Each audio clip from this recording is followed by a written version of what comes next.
Chocolates Brothers శ్రావణ వేడుకలు అన్ని రకాల వస్త్రాలు శ్రావణంలో కూడా ఆషాఢం ధరలకే అమ్మకం. సో ఒకసారి నేను త్రివిక్రమ్ గారి దగ్గర ఆర్పి గారిని కలవడం జరిగింది. వాళ్ళ బిల్డింగ్కి వెళ్ళినప్పుడు నేను ఒక ఇంగ్లీష్ పాట పాడితే ఆర్పి పట్నాయక్ గారు అప్పుడే ఆయన మైండ్లో వేసుకున్నాడు. సో ఎట్లాగే నాతో చేయించాలని. సో ఆ సిచ్యువేషన్ వచ్చినప్పుడు ఈ కాల్ మీ వచ్చి అప్పుడు మన త్రివిక్రమ్ గారి దగ్గర దశరథ్ గారు కూడా నాకు పరిచయం అనమాట. ఆయన కాంపౌండ్లో అందరూ వచ్చి వెళ్తూ ఉండేవారు అనమాట. సో నేను కూడా అక్కడికి తరచూ వెళ్తూ ఉండేవాడిని. సో అక్కడ దశరథ్ గారి పరిచయం. సో ఆ సిచ్యువేషన్ వచ్చినప్పుడు వాళ్ళు ఆ సినిమా చేస్తున్నప్పుడు the call me and said ఇది ఒక ఇంగ్లీష్ పాట, ఒక సాంగ్ ఒకటి పాప్ సాంగ్, ప్రభుదేవ్ గారితో ఒక మంచి పాప్ సాంగ్ ఒకటి ప్లాన్ చేస్తున్నాము. సో కొంచెం ఇంగ్లీష్ అండ్ మోడర్న్ సాంగ్ కావాలి. సిచ్యువేషన్ ఏం చెప్పలేదు నాకు, అంటే జస్ట్ లైక్ ఇట్స్ ఒక మోడర్న్ సాంగ్, ఒక మోడర్న్ సాంగ్, ఒక ఎగ్జాక్ట్లీ ఒక పబ్ సాంగ్ లాంటిది, ఒక song where he dances and all that అని చెప్పారు. సో నేనేదో కాన్కాక్టెడ్ సంథింగ్ ఏదో రాసుకుని జస్ట్ మేడ్ దెమ్ హియర్. ఇది బాగుంది అని ఫస్ట్ నా లైఫ్లో చాలా సర్ప్రైజింగ్ ఆస్పెక్ట్ ఏంటంటే ఒకటే వర్షన్ రాశాను నేను. అది విన్న వెంటనే అది both of them got excited. దానిలో ఒక కరెక్షన్ కూడా అడగలేదు. ఇమ్మీడియట్గా ఒక్క పదం కూడా మార్చలేదు ఆ పాటలో. ఇమ్మీడియట్గా రికార్డింగ్ వెళ్ళిపోయాము. అది నువ్వే పాడాలన్నారు. తర్వాత వేరే ఇట్స్ డ్యూయెట్ అని చెప్పారు.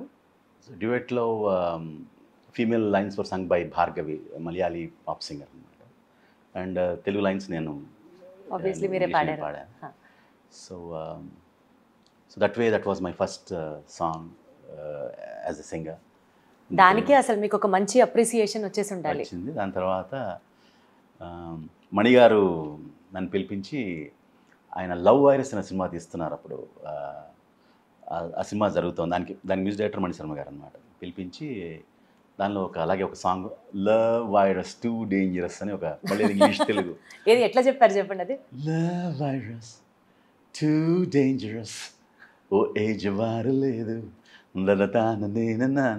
లవ్ వైరస్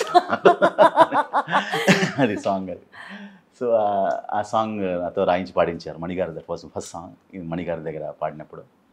దాని తర్వాత త్రివిక్రమ్ గారితో ఈ అతడు సాంగ్, అతడు సినిమా వారు పనిచేస్తున్నప్పుడు అదే క్వశ్చన్ అడగబోతున్నాను మిమ్మల్ని. ఓకే.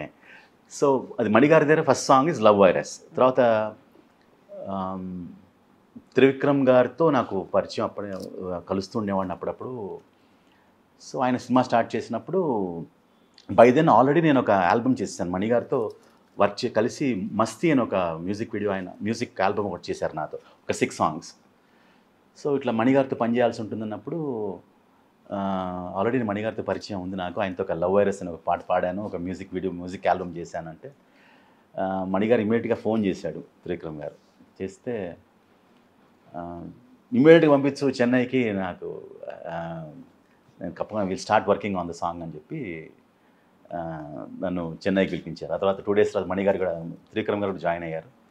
ఆ తర్వాత ఈ ఎక్స్ప్లెయిన్ ఆల్ ద సిచ్యువేషన్ చెప్పి, ఇది యాక్చువల్గా ఈ సినిమాకి సింగిల్ కార్డు సీతారామ శాస్త్రి గారు అనుకున్నాము, కానీ ప్రత్యేకించి ఈ పాట నీతో చేయించాలని నాకు సంకల్పం. కాబట్టి ఇది సిచ్యువేషన్ యాక్చువల్గా నేను ముందే అనుకోలేదు నేను. బట్ ఒక లార్జర్ దాన్ లైఫ్, నువ్వేం చేస్తావో తెలియదు. ఈ పాటలో ఒక సూపర్ మ్యాన్ని ఎలా, ఒక సూపర్ హీరోని ఎలా డిఫైన్ చేస్తావో అలాంటి నాకు లిరిక్స్ కావాలి అని చెప్పి.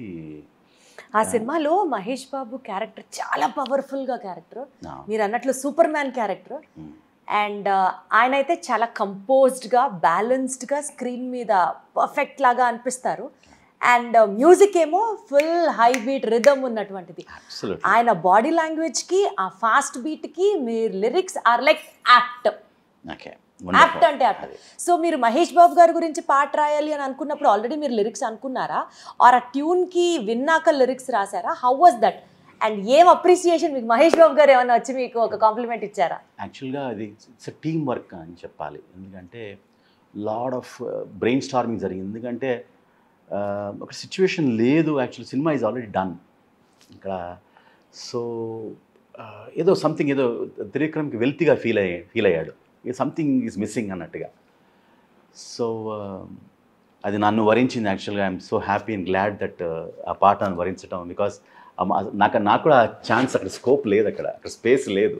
నేనే స్పేస్ తీసుకున్నారు. నేనే స్పేస్ తీసుకున్నాను అనమాట. అంటే ఇన్ ద సెన్స్ అలా అని కాదు, Trivikram but he was very sure about that. Trivikram somehow has ఖచ్చితంగా ఈ పాట బాగా వస్తుందని తను నమ్మాడు. తను నా టాలెంట్ నమ్మటం నిజంగా నా అదృష్టం. సో పిలిపించారు, కూర్చున్న తర్వాత ఒక 3-4 days we were brainstorm చేసాము. తర్వాత Thaman was doing the keyboards.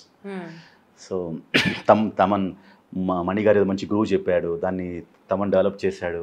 తర్వాత నేనేదో హమ్మింగ్స్ చేశాను. సో తర్వాత చేసిన తర్వాత ఒక ఫీమేల్ సాంగ్, ఒక ఫాల్సెట్టోతో స్టార్ట్ అవుతుంది సాంగ్.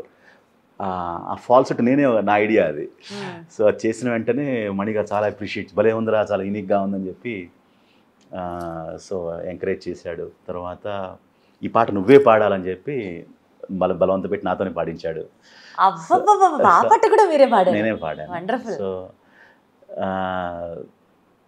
So lucky.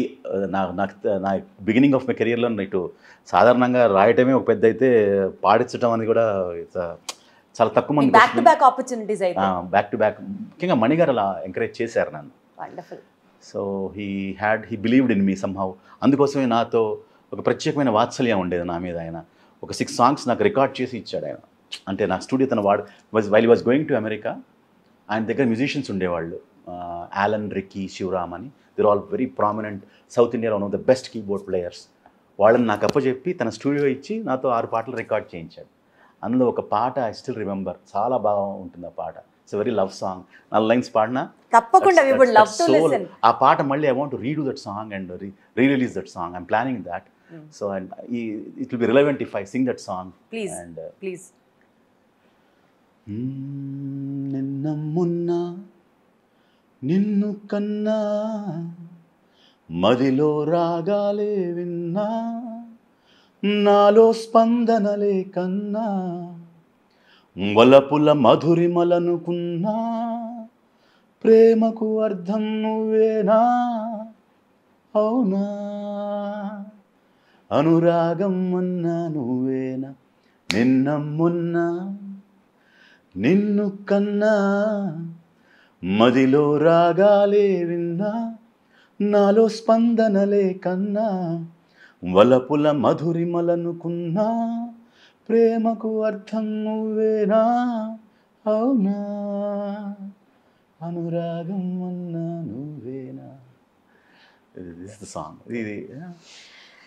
ఇది ఈ సాంగ్ని మళ్ళీ ఇట్ వాజ్ నాట్, అప్పుడు ఆ టైంలో ఈ మ్యూజిక్ వీడియో అవన్నీ ఏం లేవు. So I'm talking about 20 years back.